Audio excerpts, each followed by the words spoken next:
जेठानी से लिया ससुराल। सोलापुर में सुनीता के पति की एक्सीडेंट में मौत हो गई। उसके बाद वो अपने बेटे हर्ष के साथ ससुराल में अकेली रहती थी। उसका और कोई नहीं था, इसलिए मजबूरी में उसे अपने देवर मनोहर और देवरानी काजल के साथ रहना पड़ा। काजल का घर पर राज चलता था और सुनीता के लिए ये ससुराल किसी जेल से कम नहीं था। काजल ने सुनीता को घर के बाहर नौकरों वाले छोटे से कमरे में उसके बेटे के साथ रख दिया था। एक दिन सुनीता किचन में चाय बनाते हुए अपना हाथ जला बैठती है। जलने की वजह से वो दर्द से कराहने लगती है, लेकिन बिना रुके चाय ट्रे में रख कर बाहर लाती है, जहां हॉल में काजल और मनोहर अपने बेटे राहुल के साथ आराम से बैठकर नाश्ता कर रहे थे। अरे सुनीता, इतनी देर क्यों लगा दी? क्या चाय के पत्ते खुद उगाने आसाम गई थी? लगता है काजल भाभी अब बूढ़ी हो रही है। उनके हाथों में पहले जैसी फुर्ती नहीं रही। बस ला रही हूँ भाभी। हे भगवान, ये क्या कर दिया? चाय है या धोबी घाट का पानी है? लगता है भाभी को अब स्वाद की भी समझ नहीं रही। चीनी तो मैंने सही डाली थी भाभी, आप एक बार चख लीजिए ना। उफ, मेरे तो नसीब ही फूट पड़े। दिन की शुरुआत ही खराब कर दी। लगता है भाभी आजकल बस भगवान भरोसे खाना बना रही है। अब ये बेकार चाय पीकर मैं क्या दिन भर सिर दर्द झेलूं?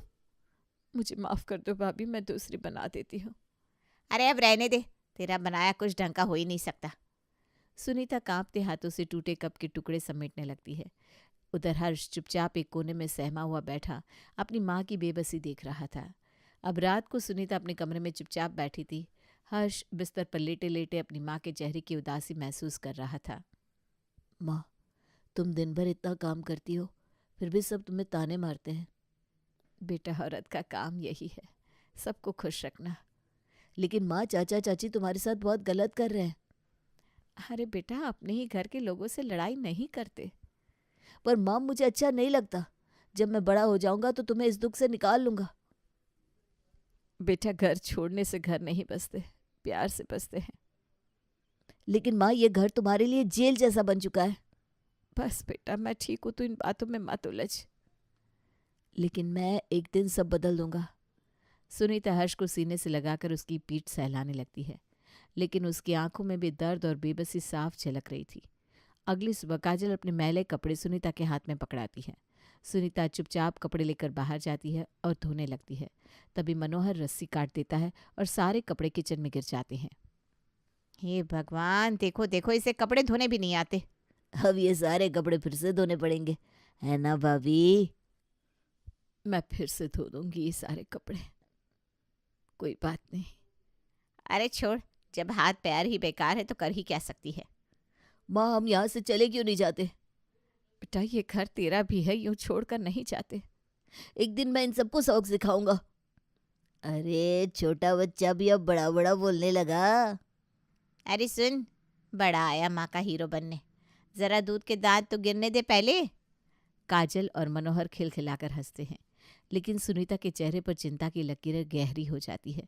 ज्यादा कपड़े धोने की वजह से अगली सुबह सुनीता को तेज बुखार आ जाता है, लेकिन काजल उसे उठाकर काम पर लगा देती है। कांपते हाथों से सब्जी काट रही सुनीता अचानक बेहोश होकर गिर पड़ती है। हाय राम, अब ये कौन सा नया नाटक शुरू हो गया? पानी डालो, खुद ही उठ जाएगी। माँ, माँ उठो ना। बेटा, मैं ठीक हूँ। जा अपनी माँ को बिस्तर पर सुला दे, और जब होश आए तो सब्जी काटने भेज देना। तुम लोग कितने बेरहम हो। अरे तू अभी बच्चा है, बड़ों की बात समझने में तुझे अभी समय लगेगा बेटा।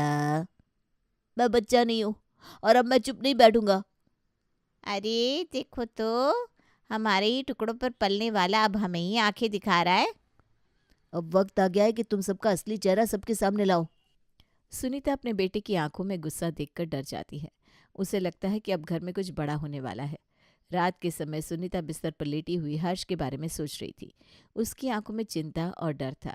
हर्ष के गुस्से की वजह से वो खुद को कमजोर महसूस कर रही थी। दूसरी ओर काजल और मनोहर मजाक करते हुए एक दूसरे से सुनीता की हालत देखकर उनकी हंसी उड़ा रहे थे। हर्ष को क्या पता इस घर में कौन सी औरत सही है और कौन गलत। लेकिन क्या सुनीता भी ना अपना बढ़िया टाइम पास करा रही है। सच में इसका बेटा बड़ा हो गया है तो अब उसके मुंह से बोलने की बारी भी आ गई। अरे बोलने दो ना, इन दोनों माँ बेटों की अकल चुन चुन के ठिकाने लगाऊंगी। देख लेना तुम। उधर दूसरी तरफ सुनीता को हर्ष की चिंता सता रही थी। बेटा हर्ष, तुम ऐसा कुछ मत करना, इस समय मैं बहुत तकलीफ में हूँ। माँ कुछ नहीं होगा, सब ठीक हो जाएगा। अगले दिन काजल फिर से सुनीता को काम पर लगा देती है। इस बार काम और भी बढ़ा दिया जाता है। उसको कपड़े धोने, खाना बनाना, बर्तन धोना, पोछा मारना, इन काम के साथ घर की साफ सफाई भी करनी पड़ती है। ये सब करके सुनीता बहुत थक जाती है, लेकिन फिर भी वो काम करती रहती है। हर्ष किचन में जाकर देखता है कि उसकी माँ को काम करने में बहुत परेशानी हो रही है। माँ तुम आराम करो, मैं काम कर दूंगा। क्या हो रहा है? हाँ, तुझे लगता है कि तेरी माँ से ये थोड़ा सा काम भी नहीं होगा? नहीं हर्ष बेटा, तुम्हें परेशान होने की जरूरत नहीं है, तुम चाहो। माँ तुम अब काम कैसे कर पाओगी? तुम्हें देखकर ऐसा लगता है कि तुम बहुत कमजोर हो चुकी हो। देखो तो, अब लड़का भी माँ की जगह लेने के लिए तैयार है। बस बेटा, मुझे कोई मदद नहीं चाहिए। बिल्कुल नहीं, मैं एक दिन इन सबको उनकी औकात दिखा कर रहूंगा।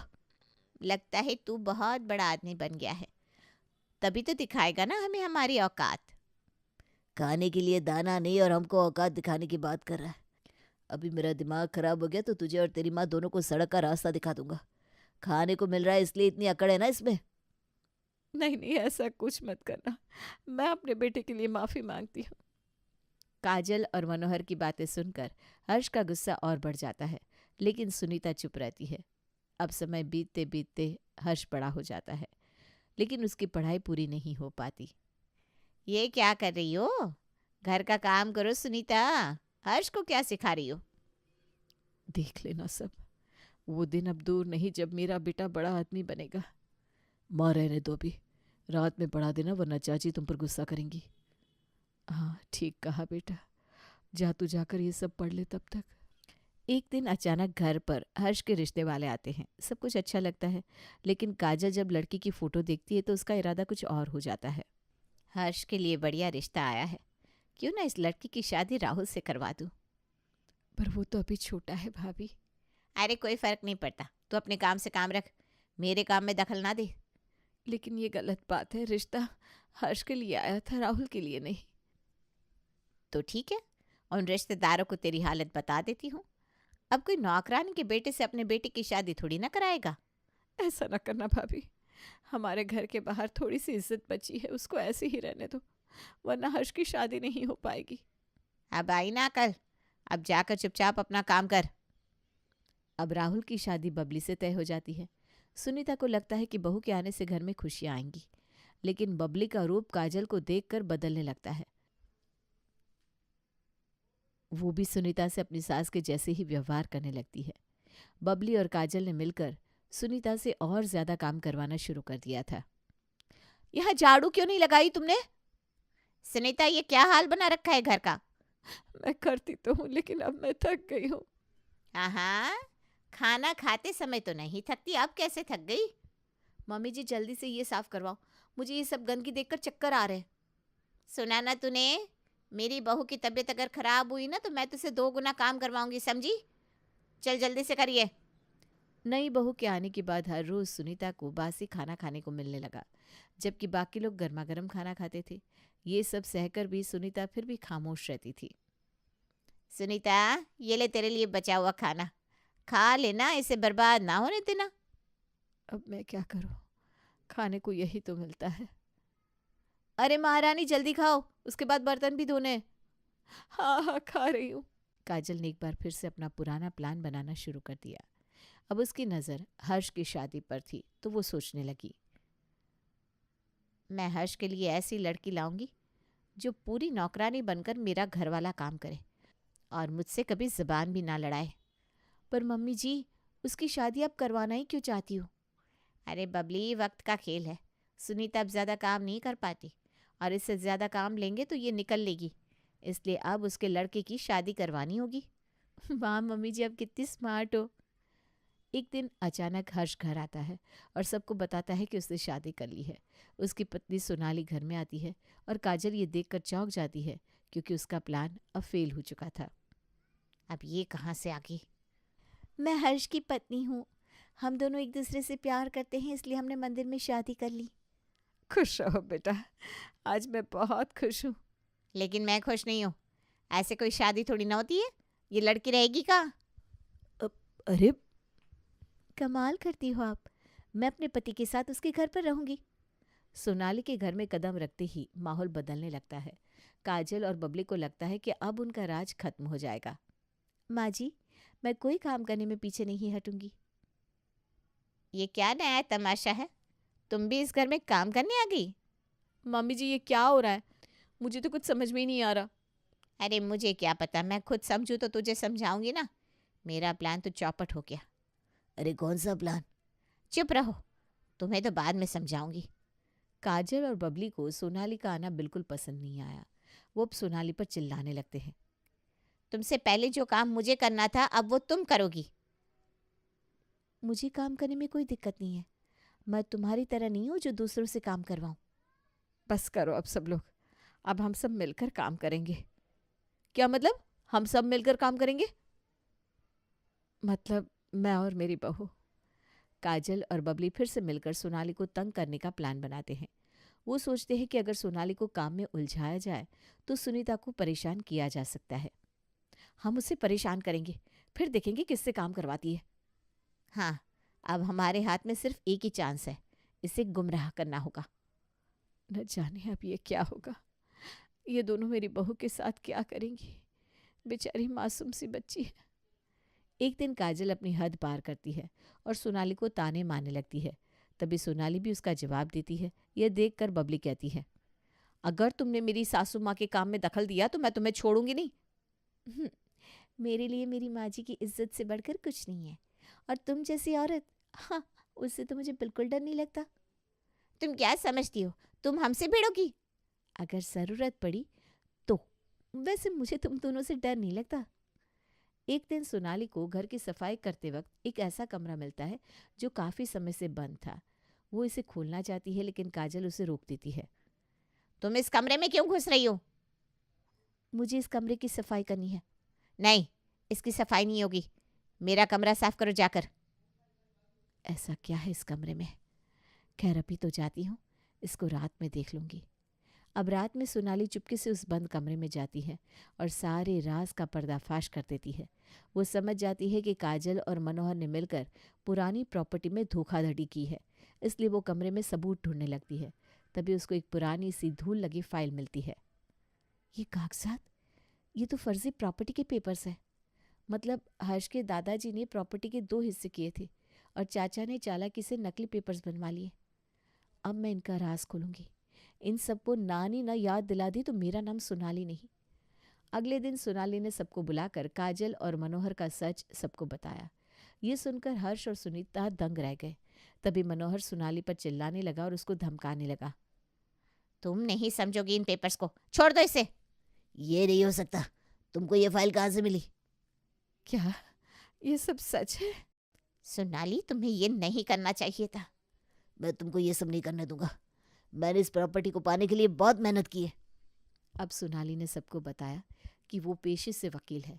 ये सुनकर वो तीनों पूरी तरह से डर गए। उन्होंने कभी नहीं सोचा था कि उनके षड्यंत्र का खुलासा होगा। अब सोनाली ने न सिर्फ प्रॉपर्टी के राज का पर्दाफाश किया, बल्कि वो काजल और मनोहर को भी धमकाती है कि वे सब कुछ सही करें। अगर तुमने अपनी चालाकी नहीं छोड़ी तो मैं तुम्हारी सारी धांधली खोल दूंगी। तुम हमें समझ नहीं पाओगी, तुम गलत कर रही हो। अगर ये बात सबको पता चली तो हम कहाँ जाएंगे?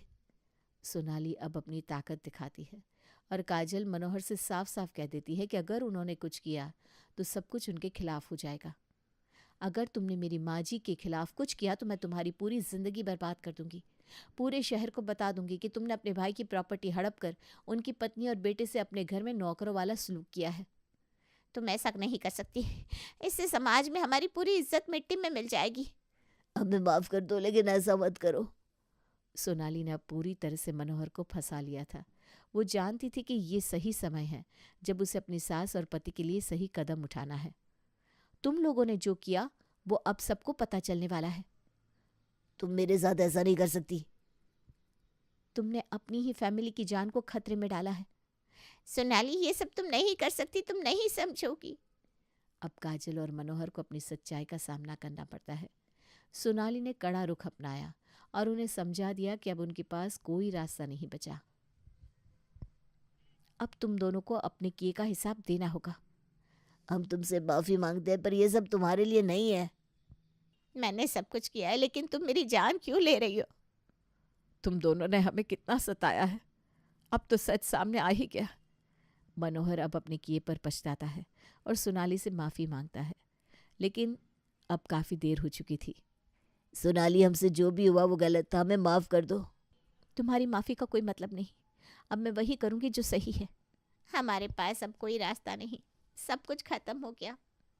अब तो बस यही करना चाहिए था। सोनाली ने सबको समझाया कि ये केवल उनके परिवार का नहीं बल्कि उनके भविष्य का सवाल था। अब वो सबका फैसला करने वाली थी। तुम दोनों ने मेरे सास और पति को बहुत दर्द दिया है,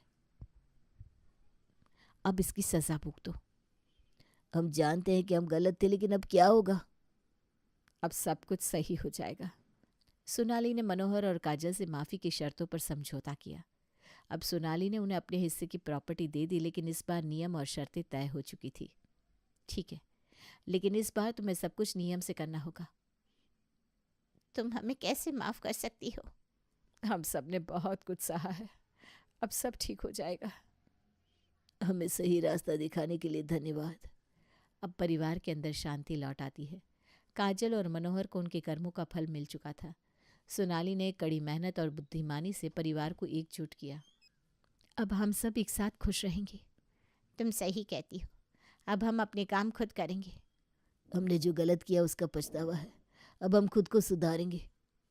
अब परिवार में प्यार होगा, कोई टकराव नहीं होगा। सोनाली की मदद से अब सब कुछ व्यवस्थित हो गया था। वो अपने परिवार के साथ सुखी जीवन की ओर बढ़ने लगे।